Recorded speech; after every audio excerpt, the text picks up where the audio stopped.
Hey there, friends and enemies. JoPaWrites here once again, and today I have another episode of the Writer's Thoughts. This is my podcast where we talk with a guest about all the geeky, nerdy things that you guys all love, from gaming and streaming to superheroes, comics, anime, whatever the case may be. So thank you so much for tuning in and stopping by as always.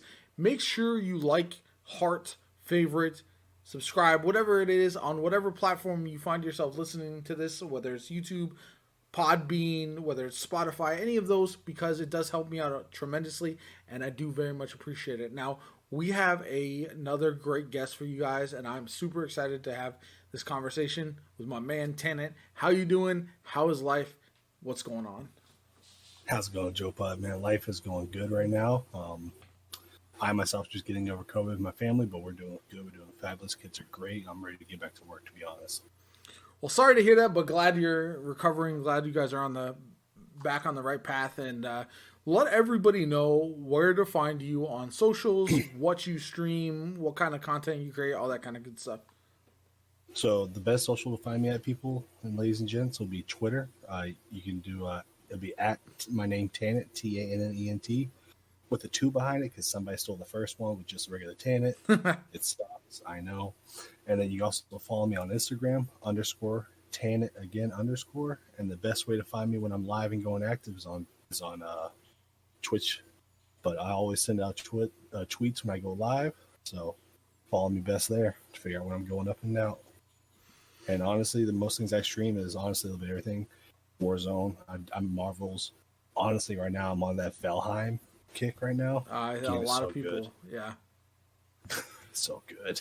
So, before we get into more of the topics we talked about, tell me what's drawing you to Valheim. That's the big game in the industry right now. That's the one everyone's talking about. It came out of nowhere, to be honest. And what's drawing you to it? Why are you playing it so much right now? I love the Viking, the Odins, the mystic gods, all of it. And just have that kind of I played Ark, I played Skyrim here and there, I played Minecraft, and this is just literally Ark without able to tame pets. But Viking, you have trolls, goblins. You actually got to chop down trees. If a tree falls on you, it can kill you. I've heard. Your bow and arrow, you have to put arc on it. You have to aim up. It's kind of like back in the day when you had Modern Warfare 2. And then Battlefield 4 came out, and then people were like, why are you going to Battlefield 4? Because everything I do in COD, I can do here, and it's just better. Kind of the same thing. Everything that you had in Minecraft and Ark, you have it in this game, and it's just a little bit better all around. As far as as far as realism can get.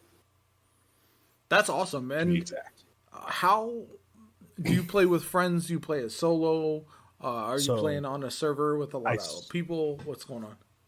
Right now, I'm playing on my older brother's server. I did start out solo, and he actually did encourage me to start out solo to kind of get a feel of understand finding stone, finding fallen branches to get wood, to get the axe, to chop down trees. The game even goes as far as realism is if your axe isn't strong enough, you can't chop down certain trees.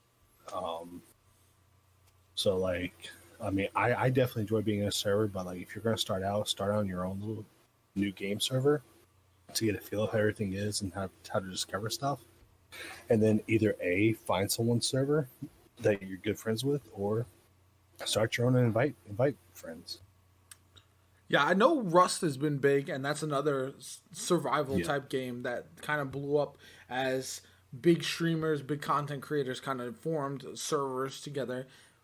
With Valheim, is there PvP? Do you think there's the potential for roleplay, all that kind of stuff? So you do have the option to go PvP. You actually use that option in your character. When you open up your inventory slot at the top right, you'll see where you get to see your stats and stuff, and you get to see how your skills level. Because that's another thing that's awesome about it is you actually kind of like old school World of Warcraft vanilla, where you actually have to use an axe over and over again to increase your level experience with it to make it better.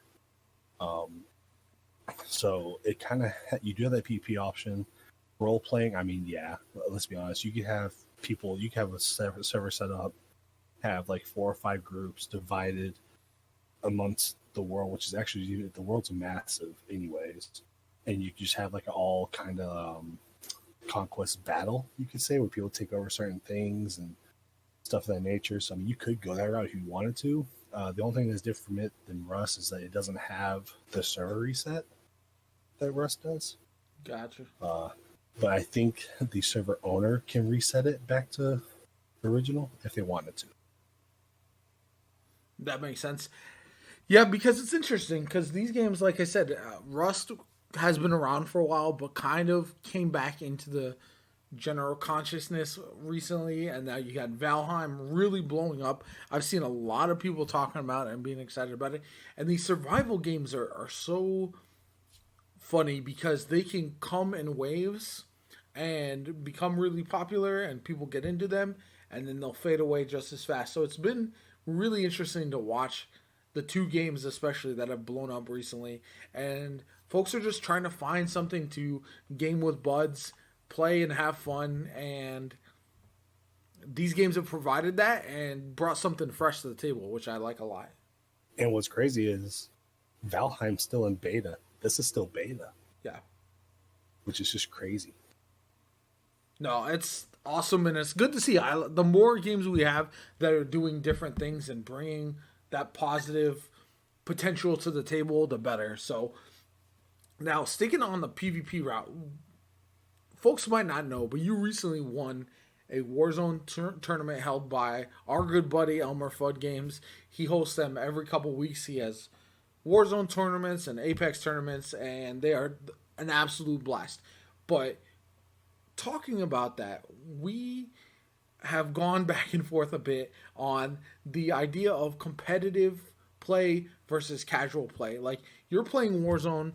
I like to slay out, right? I don't necessarily have to win every time, but I want to be chasing kills and having fun. And if we get into a tournament, that's the mindset I still want to have. So finding a group that wants to do the same thing can be tough. So how do you balance that mindset of competitive tournament play, or even trying to chase high kills versus memeing with friends, having a good time, and just laughing and not taking it too seriously? So it's kind of like, I just thought about this. It's kind of like how Scump and Formal, I don't know if you know them, they're pro players. For Call of Duty. They play for Optic Chicago. Correct. So they have what's called, they call it the switch. At any moment in time in the game, the switch will just hit and they turn it, and they just turn it on, right? They're just unstoppable. Nothing's going to kill them. You got to kind of have that switch, right? So like, if I'm not in a tournament, my switch is off. I'm just playing until someone of my teammates says, "Hey, dude, you're sucking trash. Start doing better." All right, the switch comes on. Time to get back to competitive. Inside a tournament, I mean, realistically, it's kind of like you got to find your missing pieces, right? Like you like to be the slayer. You like to be the guy who's up front, chasing kills, getting that. Cool. You really need to find you somebody as a duo partner who's going to be behind you with the stuns and flashes, who can sit there and come in behind you or even go in front of you to bait out where the shots are coming so that you can get those kills that are needed to survive, make sure they're not going to die as well. Along with having a sniper duo who is, like, I know you don't like them being up like far back in the distance, just sitting there. You kind of want the sniper that can kind of advance to a building, clear it, get up top, take a couple shots, get 1 to 2 people down, and then all 4 push. Which is the best way. It's best if you find 2 snipers like that, because honestly, that means you have 2 guys getting at least 2 people down by the time you and your duo are pushing. But I mean, trying to find that balance and switch, it was rough for a while for me, coming off my competitive time 3 years ago. But I mean, just it also goes around with the group you have, like the people you surround yourself with. You kind of eventually get to know them, so it's kind of hard to. Like with me, when I play with Death Ray, I know I can just chillax and chill out. But then I know there's nights where it's like, if it's him and Archer and Clowner, I know this might be a sweaty lobby. I need to turn it up. Yeah. Kind of way. So I mean, balance for me. I mean, it took me 3 years to finally just figure out, like, hey, I'm here to play, have fun. When the tournament comes in, you guys are gonna get my sweatiness. I'm gonna try my hardest. And we're just going to have fun regardless. Yeah, so that's the balance that's hard, right? So when I play, mostly I have a lot of friends, and I'm not going to say I'm the best player on the team, but I have the highest KD. I tend to be the most aggressive, all that kind of good stuff. And so one of the things I like when I watch other players, when I watch certain teams, right? When they have a sniper, they're running a fast movement sniper as well, like a car, like a, you know what I'm saying, a semi-auto rifle, something that's not gonna slow them down. Same thing with their SMG; they're swapping real fast and they're pushing. Because the thing that gets me is when we down a player, right? But you can't get the thirst, and then we're trying to push them, but it takes too long. So by the time we get there, they're up and healed, and our push is for naught, right? So. Yeah. Playing with folks who maybe don't have that awareness to be like, I'm going to be in a position to help thirst or help shoot them, even if I'm not right up next to you. That's what we were talking about with the snipers, is that sometimes a sniper can down somebody, but then after that initial down, they're not in a position to help the team anymore. So they'll just keep that same spot, right? They won't move, and then they're useless because you're in the thick of it. And they're not rotating to get a better shot, to get eyes on, to do anything like that. And I think that's something that comes with time and learning and practicing in Warzone. But at the same time, it's hard when you're playing with a sniper who plays so passive. I will not play with somebody who sits on a roof all game. I will not play with somebody who sits in tower ATC on airport all day. I just can't. I can't do it because it's a boring game for me. I want to go 100%. get in fights. And then also your sniper has to rely on, like, I mean, there's times I was sniping and I'll just say, hey guys, I'm just firing in this. It's way out. Like, snipers got to understand how far you and your team are. Because, like you said, if a sniper takes that shot and gets that person down, okay, if we're pushing this and this is 200 meters out, you're cracked, my guy. Yeah. Like, I want that downed player 150 and less. So me as a sniper, when I do snipe every now and then, I'll say, hey guys, there's a team over here. They're 400 out. I'm taking pocket shots. Yeah. Which is me telling my guys, like, hey, if I get someone down, we ain't worried about it. I'm just trying to be a jerk to another team. But then, like I said, yeah, like you said, there comes times where, like, you know, if we're in that 100, you guys say, hey, there's a team over here 100 meters out. Cool. I'm over there.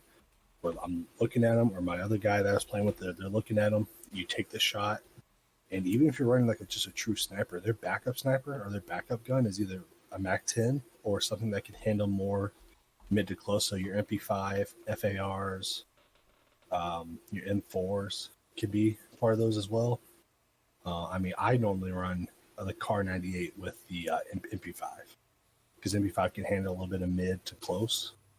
Yeah. I'm not really that great at quickscoping, but yeah, I mean, if you're listening to this podcast, y'all, and you guys are trying to get better at the sniper game for Warzone to where you can get like a tournament win or get better to progress with your team, run a faster sniper with a faster scope inlay that still does the damage out there, and try to get secure downs at 150 meters and less. And then know once you get that down, if you can get a second, but the moment your team is 10 to 20 meters away from you, you better be moving behind them.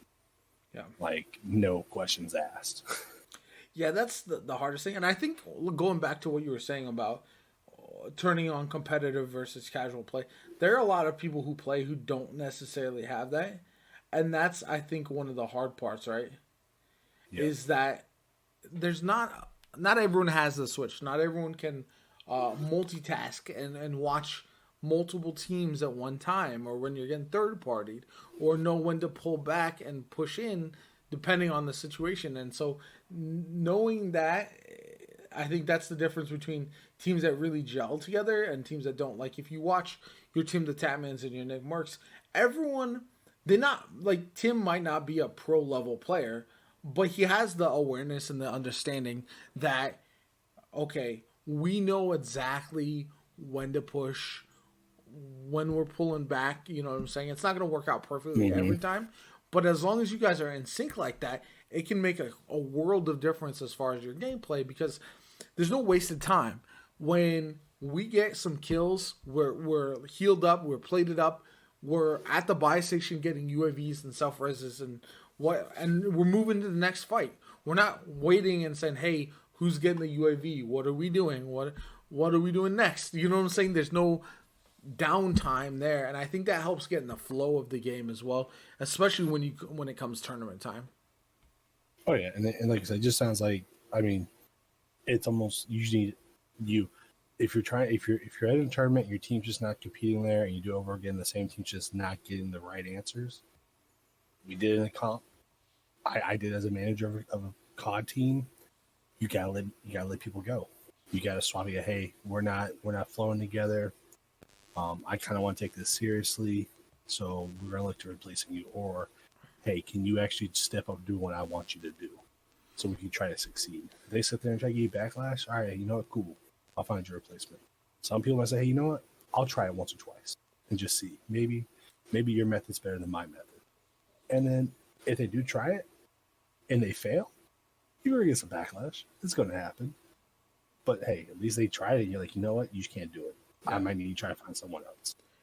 Yeah, and these tournaments are for free, so I don't take them quite that seriously. But like again, it's hard not to get frustrated. I don't want to cause any risks with friends. The funny thing is, I actually play my best when I'm playing with my wife. Right? She is not a traditional gamer. She doesn't play a lot of games. She plays Pokemon from time to time, but she does play Warzone with us. But the thing about her is, I know she's gonna be in my hip pocket almost all the time. She's gonna go for reses. She may not be that support. She may not frag out, but yeah, she's there to help out. And so it allows me a little bit more freedom to do my thing and push out and be aggressive and not have to stress. Because what ends up happening is you got a team of 4 fraggers and they're all spread out, right? Nobody's supporting. So I will win 1v1s, 1v2s fairly often. But I'll also lose them enough. Like if I lose a 1v2 or 1v3 and I have no support, there's not a whole lot I can do. And that's what I've noticed with teams when you have too many of the really good players on one team, because they'll all separate to the point where they're not helping each other. You don't have to be holding hands, but if you can be within line of sight where you can see, okay, somebody's pushing your back, I shred them, you know what I'm saying? So that you don't have to worry about full 360 degrees of people pushing you. And honestly, that's what happened in our lobby when we won the Warzone tournament, is because Ant Dog, that dude will go off on his own. Like you got to have a tight leash on him. But Archer knows me. The moment I see a player's out of position, I know, like, Ant Dog's kind of like you, Joe. He likes to be in that fight. He likes to be aggressive. He, you know what I'm saying? He wants those kills. He sees a team 500 meters out. Hey, he's going towards that team. Like, no questions asked. Yeah. Me, I have that awareness on my mini map to say, hey, you know what? He's going to have position. He's our strong player. He's going to go up and go close. I'm going to ditch my other 2 players to go back him up. And there's times that, like, he got a 12 kill game, and I got 8 just because of the fact that I was behind him. He'd go in, down 2. I throw my flash in there, go in, he's still down. I down the other 2. And, you know, he's getting 2 kills, I'm getting 2, or I'll thirst his while looking for the other 2, and I end up getting like his 12 kill game. I got 8 just by assisting him, essentially, picking up his slack, you know. And Archer and the other guys those 2 are like going 4 to 5 each, honestly. So it's just kind of those things. It's like for me, I know I can be a supportive player. If you're this podcast, y'all, look, if you are the aggressor all the time and it's not working because you have another aggressor, support them. I can handle 1v2s, 1v3s, 1v1s. I know I can. So I have no problem being that clutch supporter. You know, because that's what a lot of people understand. Is like, oh, I want to be that slayer. I want to be that fragger. That's cool. When you go down and I got to sit there and get 3 kills, I'm going to get more hype than you because you were down. And not only did I get 3 kills to confirm it, now I'm picking your butt up to save us $4,000. Yeah, it's hard because I feel like everybody wants to frag out, right? But ultimately, you're going to do that together better than solo, unless you're consistent 20 bomb player, 25. You know, I mean, those are few and far between. Yeah. Like unless you're going to Superstore all the time and you're just fragging out that whole area, man, I wouldn't even worry about it. Like if you're going to the other places, I wouldn't even worry about trying to slay out. And that's the other hard thing. I would love to go super more, but I know my team is not. Most of the time when I play with folks, they're not comfortable dropping there because it can be overwhelming. Like people can pop out of nowhere. You got somebody camping corners. You got to be really on top of your game to land there consistently. And if you're not going to win your 1v1s like all the time, it doesn't make sense to go there. So I get it for sure. What I've learned, the best thing that helped me, getting good with pistols and melee. If you are good with that, your early game is completely different than if you're not.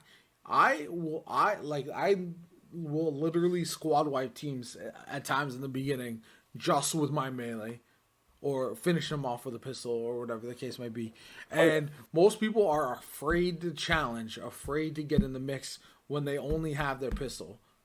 And it's a 2-tap. All you have to do, 2 melees, they're down, right? But most people, they're afraid of that. They don't want to challenge. They just want to find the gun, and they're easy targets. And to me, a lot of those people that are afraid of that are also the same ones who didn't understand the melee shoot back in VO4, to where all you do is run up, shoot twice from hipfire, melee, the guy was dead, as a competitive side. And people are saying like that to Warzone is just ridiculous. Like the like you said, you could melee them twice, they're down. You could shoot them 3 times in the head, breaks armor. Melee them, they're down. Melee them again 2 more times, and they're dead.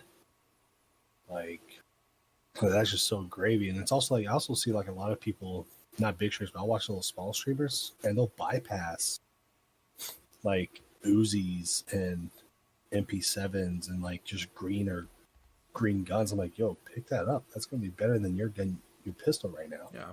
It honestly gives you a second gun to kind of work with when you got to reload. Yep. Or you run out. How many times do people run out of ammo?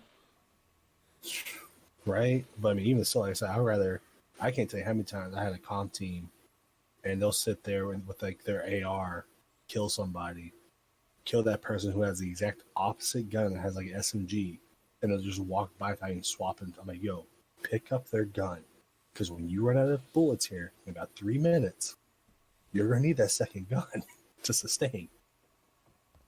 Yeah, it's kind of crazy, but I don't know. Like I said, it's something we're not playing for big money. It's not all that serious. I'm not trying to make it out to be, but it is something that I have more fun when I'm fragging out, when we're winning. Even if we don't win, if we drop a lot of kills as a team, I feel good about the game. Instead of like if we get a win and we have 6 kills combined in a squad, I know that game was not it. And I'm not exactly thrilled with that win, to be honest. And that's just how I feel, because I feel like, and that's kind of my view on the game in general, is like same thing with Apex. It's like anybody can camp their way to a victory. Anybody can get 1-2 kills and get a win at the very end by playing the circle and hiding in second floor buildings and all that kind of stuff. That's easy. But it's if you actually go in and get 10 kill wins plus, that's where it starts to feel good. And that's why I like to play that way, because I feel like it makes me feel better about the game in general, instead of just being fine with a win that ultimately we didn't do a whole lot in, you know? Oh yeah. I mean, even though we won, we had a couple like last night where like I think we had like 4 kills, but then our last guy, we made them parachute until we got into the top 10. Like we were like, it was like 12 teams left. We're like, hey, just parachute and hide for 2 teams. Yeah. And then we don't care if you die, because we just want that extra points. Yeah, if you're in a tournament and you've got placement points, that's a little bit different. You know, yeah, I can't really judge that. You do have to play a little bit different. Especially on average day, if we're dead, man, just go in and face plant. Let's go to the next game. Yeah, go in, go hard. All right, land on a most wanted, or someone who's already picked up a most wanted and try to kill them. You know, if you don't face plant, then try to make something happen. Because if you don't, I don't want to wait 5 minutes. You know what I'm saying? for you I don't listen to watch to you be able 5. potentially res us, and then we all load in with no guns, and then we still die within 2 minutes. You know, Yeah, like because I load up in the middle of the map, and that's where everybody's looking. It's why don't you're like, okay, well, I'm gonna walk around my pistol with 5 teams left. Here we go. yeah, it's kind of crazy, and Points. I mean, that's just not my style of play. So I don't know, man. It's interesting. I love those tournaments. I definitely hope to play in them more. But I'm super hyped that you guys won, and I hope super so, too. hyped that we are able to participate in tournaments because I think they can be a lot of fun. Yeah, But I may try to work on my Apex game a little bit. Try to, I guess, also do an Apex. Apex can be rough. The Apex, if you don't play it a lot, the skill gap can be like the Warzone skill gap. I don't feel like is as high. Nah, you just gotta have meta in Warzone. Apex is the movement is insane if you're really really good. The problem is if you take a break from Warzone, you can still come back. If your aim is on point, you're fine. Right? You don't lose that game sense. If you take a break from Apex for a couple weeks, all of a sudden your movement is dog shit and you're like not able to do anything, and it's so frustrating because you're like, I know I can beat these kids, but they end up destroying me, and that's my biggest issue with Apex. It's an issue with me playing a variety of games more so than an Apex issue, but that's just how it is. Yeah. Well, moving on, I know we had both played Avengers. We both played Anthem. These are games that I was super hyped about when they dropped. I still play Avengers. I know you do too. It's a better game than I think some give it credit for. However, the news coming out recently was that Anthem is facing a potential crossroads of, are they going to actually continue making Anthem, or are they going to shelf it completely? And that is the big question. Just like Avengers, they're still on the track of releasing content, but it's slowed down a lot from what we thought we were getting from them. We've got Hawkeye coming out next month in March, but we were supposed to have a raid by now. We were supposed to have multiple characters. Spider-Man was supposed to be out early 2021. Now it's looking like it's more closer to mid 2021. So I just want to talk to you about these games and these games that drop that are preparing for ongoing, long-lasting content, but might be releasing a little bit too early and they don't have all their ducks in a row. So what are your thoughts on Anthem potentially getting canceled, on where the Avengers is going, any of that kind of good stuff? So I can for sure see Anthem getting canceled because I loved it when it dropped. I was so hyped. I was happy. I played it. I loved it. But I mean, it was so easy to get through the story, get max level, and then at that point you're just grinding for gear. And if you're anybody who's played Destiny, old school Destiny, old school WoW, Diablo, like I am, grinding for my top gear was easy because I'm used to doing the same mission over and over again, get that repetitiveness in there, know the quirks, how to maximize, how to max run it and minimize everything. And at that point I was just done, right? And it's like, okay, cool, let me play with friends. Oh, we're all maxed out. Well, there's nothing more here, guys. I guess we'll wait till content comes out.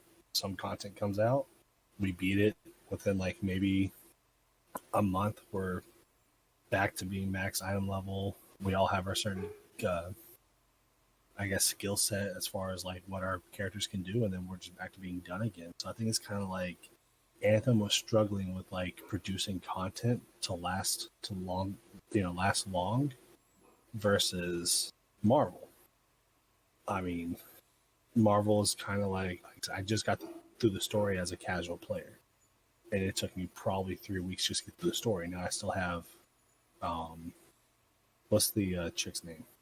Kate Bishop? Yes, I still have hers to go through if I want to. And then now we're hearing that we have Hawkeye coming out. And so as a casual, like true casual, which for y'all is in the podcast, I normally only play Saturday and Sunday because I'm a full-time dad and full-time employee for truck driving Monday through Friday. So it's like, for me to sit there and get a game that takes me 3 weeks to get to the main storyline, that's amazing. But there's other people out there, it takes them maybe, a week and a half, and then they're done with it. And that's what's hard, is like you don't have your top streamers or anyone really, pushing this content out there because there's not much to be pushed. Yeah. Marvel, I mean, if they could release their stuff, I guess, a little bit quicker to where it keeps entertainment, they're kind of almost on the sideline of Destiny. Like, look how long it took Destiny to get their stuff out sometimes. Yeah, I think the difference between the games are one, the story from Avengers, in my opinion, was significantly better than Anthem. And they continue to release. Kate Bishop's story was good. Hawkeye story looks good. And it's all free, right? There's no paid DLC. Yep. But both the games are missing an end game. Like something to... I have my good gear. I have my max level. What is challenging me with all that stuff that I can go and test all of my builds and everything? Because honestly, that's one of the biggest problems is that for Avengers, they have a single player endgame content, but not a multiplayer endgame content. And that's a huge, huge problem that I think they missed out on the boat. If you're making one of these games, Destiny, the reason it succeeded was Destiny 1 for as long as it did. 1, PvP, because that sustained during dry periods. And 2, raids. That Vault of Glass raid coming out so soon after Destiny 1 released made that game, and it was a special piece of content that these other games are missing. You look at Borderlands, and the reason it doesn't have the same kind of success. You look at Fallout 76, for a long time not having the same kind of success. All of these games, these looters that are missing that end game. If you're going to release a game like that, like Anthem, like Godfall, like Outriders is coming out, like Avengers, that end game content needs to be either in the game from the jump or ready to go super quickly post-launch. Because if not, your players will play it, they'll beat the story, they'll say, okay, that was probably not worth my $60, that was worth however much I spent on it, and then the majority are going to leave. You're going to have some diehards that will stick around and play and enjoy the game still, and again, I'm one of those. I really enjoy playing Destiny still, I play Avengers still, etc., but the player base just dwindles because you don't have this content lined up. You don't have a reason for players to keep coming back. And that is the biggest problem that we have with these games. I honestly can't see why Marvel could kind of piggyback off of Battlefield and do like you don't have to do like super big, but kind of have like that conquest PvP. Because to me, like all the characters seem somewhat balanced to be able to fight each other. As far as like you get the ultimates and stuff like that. I mean, it's almost like For Honor, honestly, because you have the dodging mechanics, the parries. It's where you find that opening and you finally do stuff. Yeah, I mean, we've seen with Destiny, though, the problem with introducing PvP and balancing things and community backlash when everybody wants to nitpick PvP and say, okay, well, they need to balance this, and this is not fair, and well, then what if you piggyback off of Division and have a certain zone that is PvP, but that also offers you different gear for your characters that eventually you can turn back into PvE if they ever come out with raids? I would like something like that in Anthem, to be honest, if they ever do bring Anthem back. I think that'd be insane. But I think for Marvel, that would be also a good little kind of like open zone-ish. But that also require Marvel to go open zone. Yeah, or have different drop points. That's the way the game is built just doesn't seem to really fit that idea, and that's part of the problem. And I think sometimes these games don't know exactly what they want to be. Right?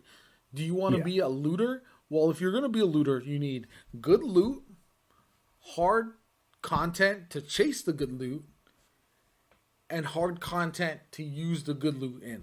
Those are the 3 foundations of looters.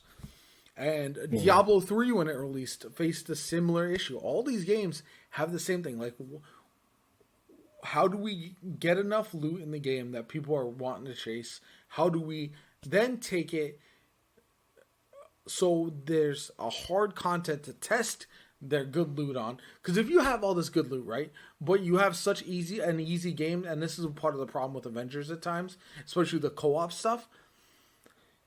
It's easy enough that you don't need your perfect build in order to destroy it. You can take any high-end build and you'll be fine. So, like, there's no reason to chase more and better. And that's part of the problem. And that's, I think, a lesson to be learned. Or even with Avengers, like, there is no right build, right? Like, I mean, you can build however you want to play your characters, unlike Anthem. Like, you know, Anthem, your character, you have a certain build you need to achieve to get to the in-game. Essentially, like I said, like, I mean, in Marvel, there's not really like you need to build either this or this to achieve greatness. It's like, no, I can take whatever build I want and still get to that end game. Then it's okay. Why am I really chasing loot? Yeah, I don't know. It's kind of crazy that these games don't feel like they understand what is needed for the end game content. And you look at a game like Destiny, and for all its faults and all its drawbacks, the raids in Destiny are some of the best content in all of gaming, in my opinion. And you look at these, they introduced these exotic missions. They just released one this week that is phenomenal. And these other games are missing that. They're missing that little bit of spice, that piece of content. You're like, I want to play this every single week, and I need to play it every single week. And they don't have that, and that's what's, I think, holding them back quite a bit. Oh, yeah, and I mean, to be honest, I hope, because I don't remember seeing this about the raid, but I hope with them bringing in Hawkeye, they actually make a raid as in the first Avengers, where you'll say you potentially capture Loki, he breaks free, he then summons a horde of monsters you have to fight through in the city of New York to eventually then fight Loki again, destroy this, the stuff. You don't get to play as Iron Man, but everybody see Iron Man take the missile up into it, and there's your cutscene, raid over, here's loot, rinse, repeat again to get the proper. I hope they kind of go that route with it.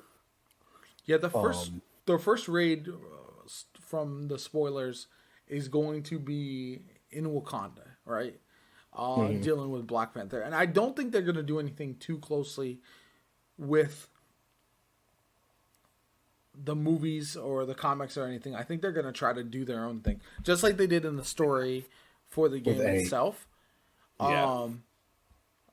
But Avengers really suffers from the problem of having too many enemies that feel the same, and not enough bosses that feel unique, right? The best thing about the Marvel game is all the characters feel like the Avengers characters, right? They all feel really good. Their combat is good. Their skills are good. But you look at the enemy bosses, and you have so many supervillains to choose from. Where's the variety? Where's the versatility? I should have 7 bosses to try to choose from to fight, of 7 different Marvel villains. You know what I'm saying? Where I can beat this boss. This is the weekly boss that I have to beat. That's going to give me good loot. Right now they have Taskmaster. They have Abomination. You fight MODOK in the story. But other than that, there's not a whole lot of depth there. And that's the other thing that Avengers and Anthem are really missing, is depth. And I kind of wish each boss, kind of like with Destiny with the Nightfall, right? Like it has different bonuses, and like different guns can thrive. So it's kind of like, I wish Marvel with the different bosses would require you to go with a different build to be able to beat them easier. Yeah. And then it's okay for me, challenging is, hey, okay, that I know that build's easy. Let me take this build and see just how hard it is. That to me would bring back a lot more for content reasons. Yeah, and if, like you said before, different builds being super effective and being effective for certain pieces of content is super important. Because with Avengers, you don't have guns that you're chasing, right? So the loot is not... you know that it's improving your character, but you can't notice the difference between one piece of loot and the other all the time, right? In Destiny, Yeah. all the guns feel different. In Anthem, at least a lot of the guns felt different from each other when you were getting your highest tier Oh, loot. In Avengers, that's one of the things that's missing, and so you need build diversity, and to make sure. Okay, I did some videos on builds for my YouTube channel because there's some of them that are really cool. I have a Miss Marvel build where she's just a healer. I can revive people when they're down from across the map. I heal people pretty constantly. She is a support healer character through and through. And I enjoy that, and I can take her into end game content with a team and keep them alive, and I'm not going to be doing heavy DPS, but it's a fun build to use. But it's not necessary in a lot of content, and that's where it's a little bit lacking. So I hope that they find a way to give us a piece of content that's so challenging that we need to mix it up and we need to do something different and try new things, because that's like, what for I instance, love in games. don't take Hulk gamma damage because gamma may heal the boss. Yeah, some kind of modifiers or whatever the case may be that are make these games feel like they have a true end game. And I don't know. We'll see what happens. Do you think Anthem is going to get canceled, or do you think they'll continue with it? I think Anthem might get shelved. Just, I mean, it's been so like, I love the game. I know you love the game. Let's be honest. I haven't touched it in a hot minute. Yep. You? No. I don't see it.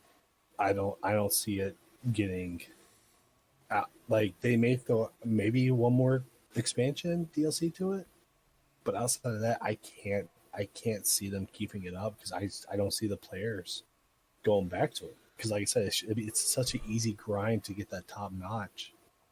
They're just missing a better or longer lasting, stuff. Yeah, so It's kind of like Diablo. There's a reason why Diablo has seasons.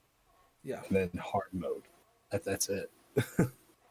Yeah, it's one of those things that like Anthem will have to like the idea was they were going to do a No Man's Sky like reinvention, right? Mm-hmm. To deliver on the promises they made before the game launched. But with a new Dragon Age in the hopper for BioWare, Mass Effect Remastered, a new Mass Effect down the line, it's hard to see me sticking with this sticking with this property. It's not like No Man's Sky where they put everything into that game, and that's the studio's main focus. Yeah. BioWare has gone through so many changes, and it feels like EA kind of pushed them towards this, towards a ongoing looter shooter type in Anthem. And I'm sure the developers were excited to try it out, but at the end of the day, it just did not hit, and it seems like they're going to cut their losses. I still feel like if they were to completely revamp it and put the time and energy into it, there's space in the gaming sphere for it to succeed, even though it's been a while. Like we're seeing games come back now more than ever, but I just don't think they're gonna do it.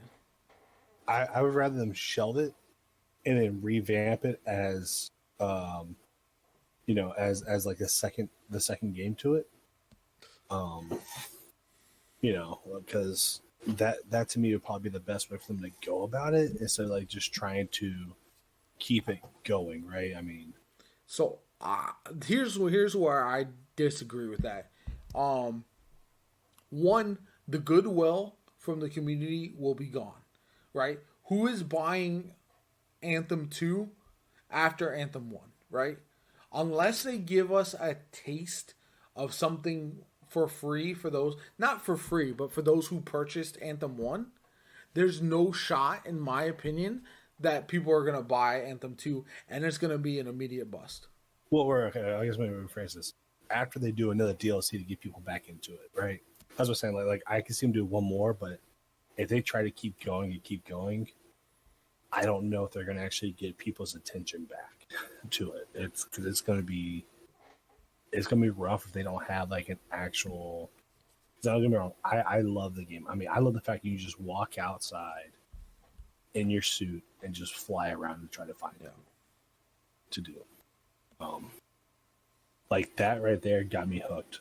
Like I could care less how the content really was. Just that kind of open world feel was just amazing enough for me. I mean, I'm saying now I would love to see it come back. I just don't know how they could really do it. I mean, like you said, unless they take a lot of focus into it and make it their baby, I just don't know. Yeah, we saw, I believe, an Anthem trending on Twitter. So it's not like there isn't people behind the idea that it could still be a great game, right? So I think the potential is there to get an audience behind Anthem. I think you could. There's enough people that have the game, and the game would probably be inexpensive enough that people would try it out if they rebooted it in some way, shape, or form. It may not be the next Destiny or the Destiny killer that people had made that out to be, but it doesn't have to be that. You look at Fallout 76 has a very solid player base right now, even though that game was a complete bust at launch and it was a mockery from a lot of people's perspectives. But it's healthy right now as far as the player base. Well, I mean, it's kind of like, you're always going to be true fans. Just like there's people who still buy Madden, and I know plenty of people, even including myself, they're like, dude, I'm done buying Madden games because they're just the same thing, just revamped from, because that's what EA's thing was. Like, hey, I'll take the same game we did last year, keep the same code, change a little bit texture-wise, and boom, here y'all go. And it's just, I mean, you're going to have this true diehard like me. If there's an Anthem 2, I'm probably buying it. Just going to be honest. Because, I mean, it was a great game. I mean, I hope one thing they do allow is to be able to have characters from all platforms. Because, I'm no longer on PS4. So, for Anthem to come back out and be better, I would have to start all the way over again on my PC. To me, that's what's killing me. And that's what's going to hurt them in the long run because everybody's swapping over to that PC race. It's where it's like, okay, you guys might want to start looking at actually not just cross-play, but cross-save to where I can pull my characters off of the PS4 or my PC and not start over all the way fresh. Yeah, cross-save and cross-play are absolutely necessary for all games going forward, in my opinion. It's something that a lot of games have been missing out on. We've seen it. Now that it's in Warzone, Fortnite, Apex, it's coming to Destiny. Right. It should be the absolute standard, right? If you're on whatever console, you should be able to play with your friends. You should be able to carry your characters from one save to the next without stressing about it. I know Sony was the big prohibitor of that in the past, but that seems to be something that is just common now. Like we're gonna get to the point where that should be an absolutely necessary thing for games and we can honestly thank Rocket League for that. I don't know. Rocket League, well, I mean, Rocket League was the first one to go cross. They're the first one to actually do cross between PC and Xbox. But Sony said, "Hey, we're not doing it." But it wasn't until Fortnite that PS4 that Sony got included. Right, because they saw the success about it and how because Rocket League's viewership and all that went up. Like people wanted more Rocket League because they could play with their friends more. They're like, hey, get this game, we can actually play together. See, so I don't think Rocket League was ever that big or that much of a phenomenon. Fortnite, I know a lot of people don't like the game and give it a lot of shit, but it was an absolute game changer. Like, there are a lot of things that it innovated. It brought the BR format to the forefront. And in my personal opinion, it was too popular to ignore. If it wasn't for Fortnite, I still think Sony could have been like, crossplay, take it or leave it, even with Rocket League. Yeah, I think Sony should have hopped on it from get-go. 100%. 100 pack. Like, now I can't. Actually, I want to kind of know this. Do you think Fortnite went too far with crossplay with allowing Switch? No, because I've played it on the Switch and the lobbies are very easy, to be honest. Like, the way they do their lobby matchmaking makes it so if you're playing on the Switch, you're not matching PC sweats for the most part. So I don't have a problem with allowing Switch as I long never as played on Switch. That's why I wasn't sure. I was like, I can't see a Switch player going my up against. my son won a bunch of games on Switch because he went on there and it was like the easiest lobbies he's ever played in his life. And so we have a controller we can use for the Switch, and yeah, he just coasted through. So it's one of those things that, again, they do a good job, kind of a bad job, but partially a good job because they do have bots in their game, like actual AI people who take the place of of players when they don't have enough in the lobby, right? So you're going and you're fighting this guy who doesn't build, who hits 1 out of every 10 shots. Yeah. And it's, especially when you create a new account, when you just start playing, you're going to face a bunch of those. And then as you progress, you'll face less and less. It's helpful for people who are not as skilled, but also it seems like at times where it's probably not the best way to do things because false sense of confidence. You think I just dropped 12 kills in this game. I'm awesome. And then you play actual players and you get destroyed your second game. Yeah. Like after 1 kill, possibly. I don't know. So it's like, I could kind of like it though, because it does allow for your non-true competitive, like the skill gap still allows you to play potentially with people your skill set. Not saying you are a bot, but saying, hey, out of 100 people, maybe 20 of these are real, because that's only 20 people are really inside your skill set. Like I think it'd be unfair for them to go against higher skill set people if they can't achieve that higher skill. But that's who's going to want that, right? That's a big thing. A lot of pro players, a lot of big name creators rage against skill based matchmaking quite a bit. I'm pro skill based matchmaking in general. It's just some games are too strict with it, some are too loose with it. So there's a balance there that can be found. But it's funny because a lot of times players are like, well, if you don't play better players, you're never going to get better. I was playing Trials of Osiris this weekend, and we would go for 3 wins, and we would destroy every team. And then we'd get to our 4th game on the card, and we would face sweats from like another country. You can tell by their gamer tags, and they're like bouncing all over the place and doing insane stuff. And it's crazy to go from one end of the spectrum to the other. And finding that middle ground, I think, is the hard part for a lot of games, because you don't want your high end players to constantly have to feel like they're playing in a tournament, but you also don't want your low end players to get stomped all the time. So finding that balance, I think, is important, but it's very difficult. And I think Overwatch did that with their rank system. Yeah. As far as like your very very top dogs can play with, I think it's like 500 and lower. So it means they actually get people who are actually a little bit below them. That's not like, they're trying to be up to them, but they don't have the mechanical skill to be up there. So it's a little bit easier for them versus to which, you're not logging in and playing against a platinum as a grand champ. Like as a top 500, you're not even like that. To me, that's where it's like, I'd rather just go play something else.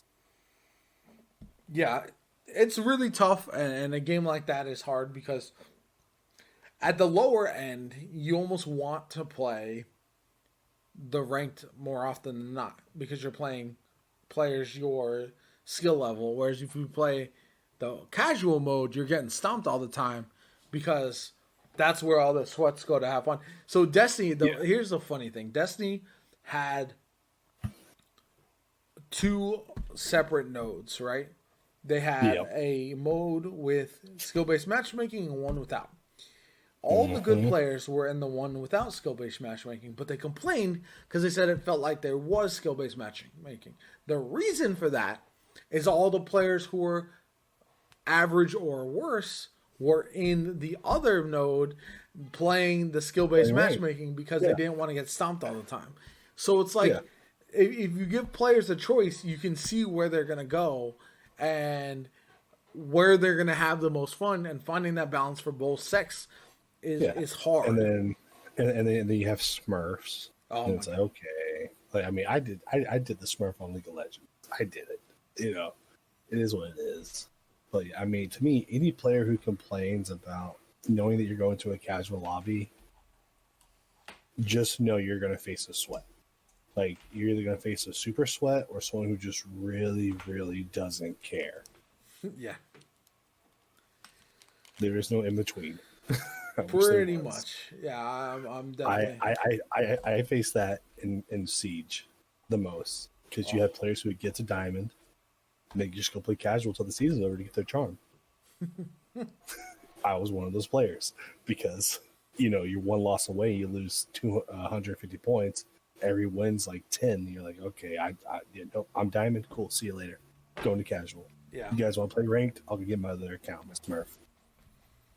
Nah, it's kind of crazy, and it's interesting how games try to balance that. It'd be interesting if, for example, Warzone had some kind of ranked mode coming into the game or something like. You know what I'm saying? Some kind of reward for going up the ladder and improving your score or your level or whatever the case may be instead of just the battle pass. I would be really interested. I think that would be awesome because you have Fortnite has it. Apex has a ranked mode, and I would love to see Warzone have something similar because I feel like I'm trying to think. I could have sworn there was one game that had like it was just Friday, Saturday, Sunday, and it was like if it was Friday and Saturday, and then from Sunday to Thursday, depending on how you play and your kills and all your other stuff, it unlocked that for you to play in the higher top tier like tournament. Well, I know Fortnite has something. I think like it was that. League. Yeah, probably. No, I think it was League of Legends. Yeah, you sit there and you play through your rank matches, and then if you got to a certain rank on Fridays and Saturdays, you could only play in that type of tournament. And then winning that tournament, you got extra. I think it was called RP or Riot points. If you won or you place high in that type of ranking system, I like to see that come back where you give that opportunity. Yeah, something like that in Warzone I think would be huge. And I think it's sorely lacking because a lot of players, they're just not, especially right now in the season, right? We have a new season coming up in Warzone. There's nothing to chase. There's no reason to play the game other than just casually to have fun. Like your battle pass is done for the most part. The meta is stale because we've seen it for a couple months now. You've leveled all your guns. You know what I'm saying? There's no reason to dive in and really play. And I'm really excited for the new season. I know there's rumors that there's going to be a new map.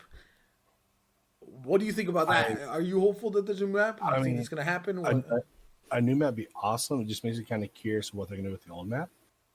If we're going to really just get rid of it, or if we're going to have both of them in rotation, or if we get to pick one that we want to play on.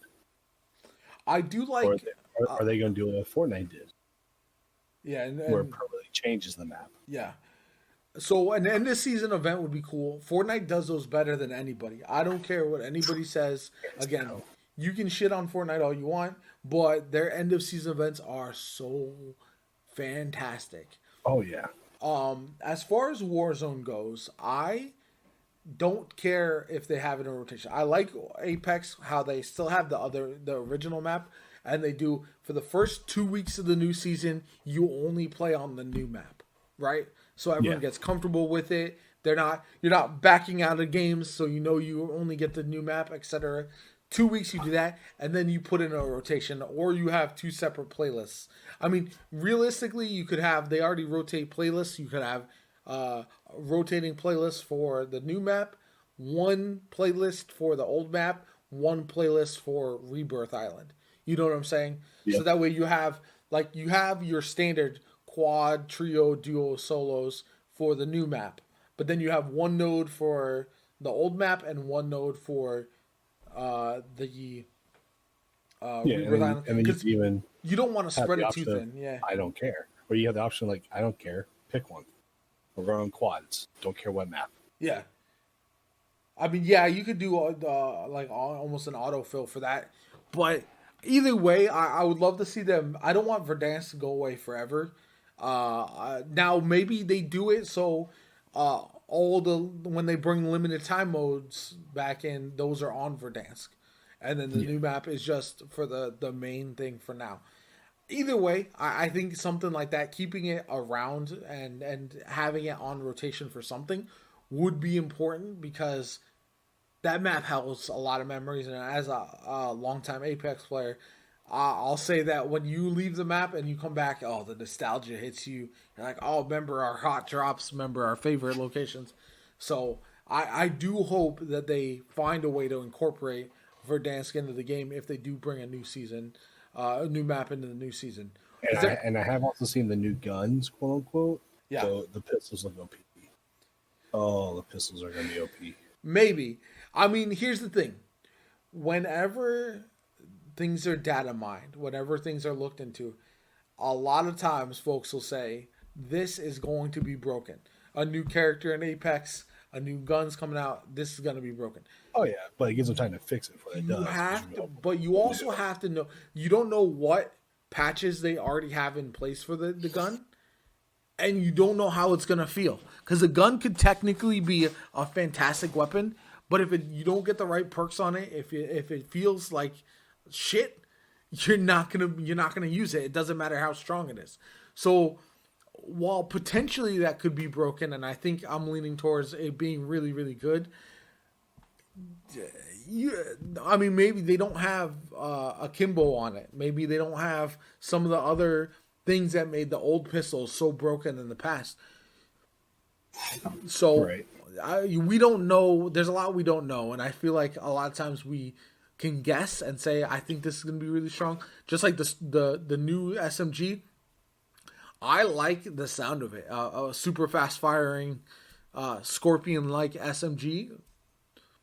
Right. I could be with it, but if you get it in your hands and you're like, wow, this feels like ass, then it's obviously not going to hit like you thought. And the LMG that's coming, that apparently is a slow firing chunker of an SMG. I don't think I'm really here for that one, but we'll see. I mean, it could be like the DMR or the something like that, where it just hits so hard you can't. That's what I wish Warzone would do, is make LMGs more valuable, more viable. It's hard, right? So the stoner's really good. It's better than any of the ARs at distance right now, in my opinion. But the reload speed has always cost it. Now they fixed the animation of the reload, so it's a little bit faster.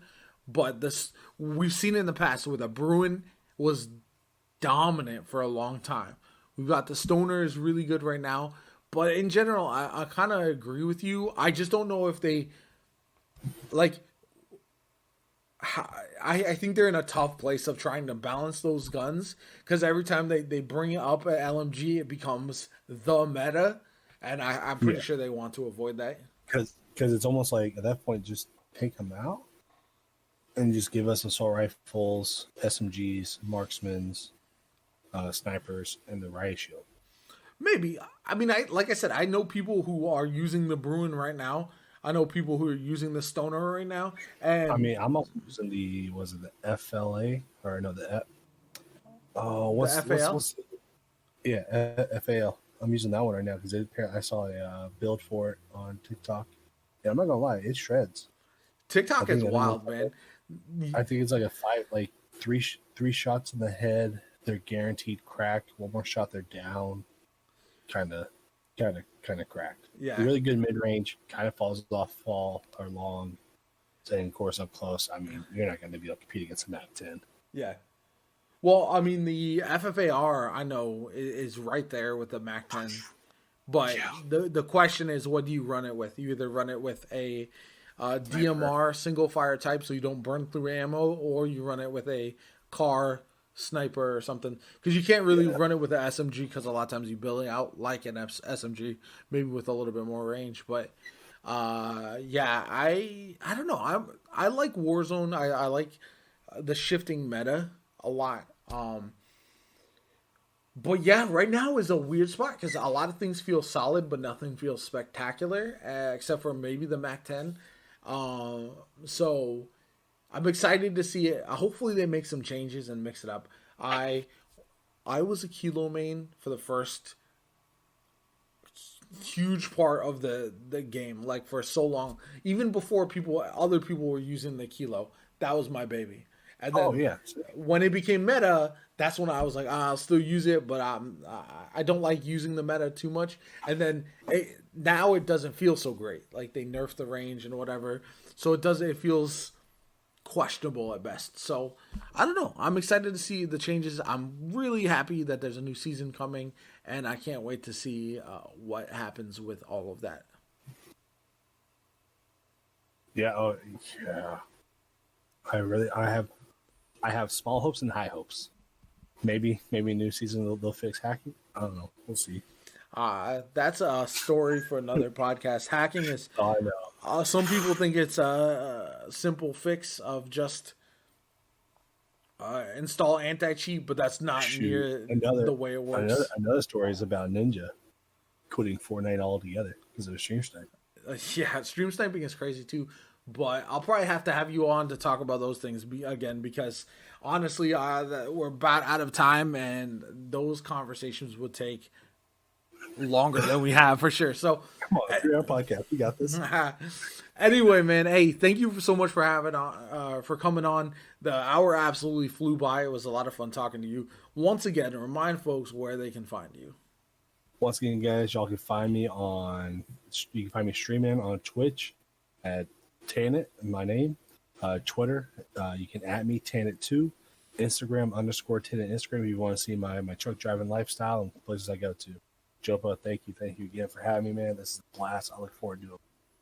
Yeah, I appreciate you being on. Everybody listening at home, make sure you follow Tannent. You check out his content. Make sure you are following me. Subscribe to my stuff. JoPaWrites everywhere. The Writer's Thoughts podcast. Wherever you're listening to this right now, make sure you like, comment, subscribe, heart, favorite, whatever the case may be, all that kind of good stuff. But thank you so much for tuning in, stopping by, and hanging out. My name is JoPaWrites, and I'll catch you all later.